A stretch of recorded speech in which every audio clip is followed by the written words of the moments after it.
स्मिता पाटिल जन्म 17 अक्टूबर 1955, निधन 13 दिसंबर 1986 हिंदी फिल्मों की एक अभिनेत्री हैं। भारतीय संदर्भ में स्मिता पाटिल एक सक्रिय नारीवादी होने के अतिरिक्त मुंबई के महिला केंद्र की सदस्य भी थीं। वे महिलाओं के मुद्दों पर पूरी तरह से वचनबद्ध थीं और इसके साथ ही उन्होंने उन फिल्मों में काम करने को प्राथमिकता दी जो परंपरागत भारतीय समाज में शहरी मध्यवर्ग की महिलाओं की प्रगति, उनकी कामुकता तथा सामाजिक परिवर्तन का सामना कर रही महिलाओं के सपनों की अभिव्यक्ति कर सके। स्मिता पाटिल का जन्म 17 अक्टूबर 1955 को पुणे, महाराष्ट्र के राजनीतिज्ञ शिवाजीराव गिरधर पाटिल और सामाजिक कार्यकर्ता विद्याताई पाटिल के यहाँ कुणबी मराठा परिवार में हुआ था। उन्होंने पुणे के रेणुका स्वरूप मेमोरियल हाई स्कूल से पढ़ाई पूरी की। उन्होंने पहली बार 1970 के दशक में टीवी न्यूज रीडर के रूप में कैमरा का सामना किया। उस वक्त वो सरकारी खबर प्रसारक मुंबई दूरदर्शन पर बतौर न्यूज रीडर के रूप में काम करती थी। सन 1975 में श्याम बेनेगल की निशान से फिल्मी करियर की शुरुआत करने वाली स्मिता 1976 में मंथन और 1977 में भूमिका से सशक्त अभिनेत्री के रूप में सामने आई। भूमिका के रोल के लिए उन्हें पहला राष्ट्रीय पुरस्कार भी मिला। मराठी के प्रसिद्ध साहित्यकार जयवंत दलवी की कृति पर आधारित चक्र में अम्मा की भूमिका के लिए उन्हें दोबारा राष्ट्रीय पुरस्कार से सम्मानित किया गया।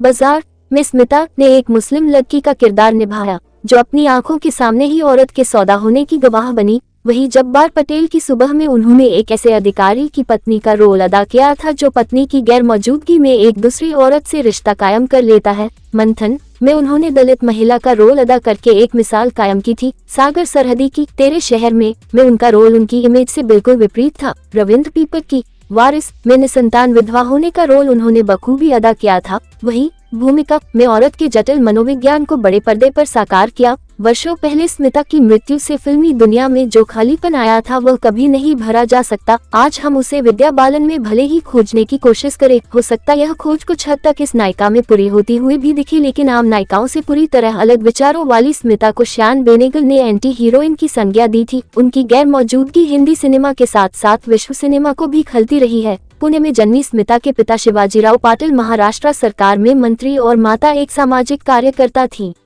उनकी आरंभिक शिक्षा मराठी माध्यम के एक स्कूल से हुई थी। उनका कैमरे से पहला सामना टीवी समाचार वाचक के रूप हुआ था।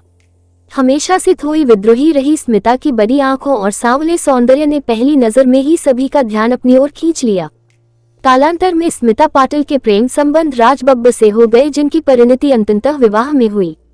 राज बब्बर जो पहले से ही विवाहित थे और उन्होंने स्मिता से शादी करने के लिए अपनी पहली पत्नी को छोड़ा था। स्मिता पाटिल ने 1980 में प्रदर्शित फिल्म चक्र में झुग्गी झोपड़ी में रहने वाली महिला के किरदार को रूपहले पर्दे पर जीवंत कर दिया।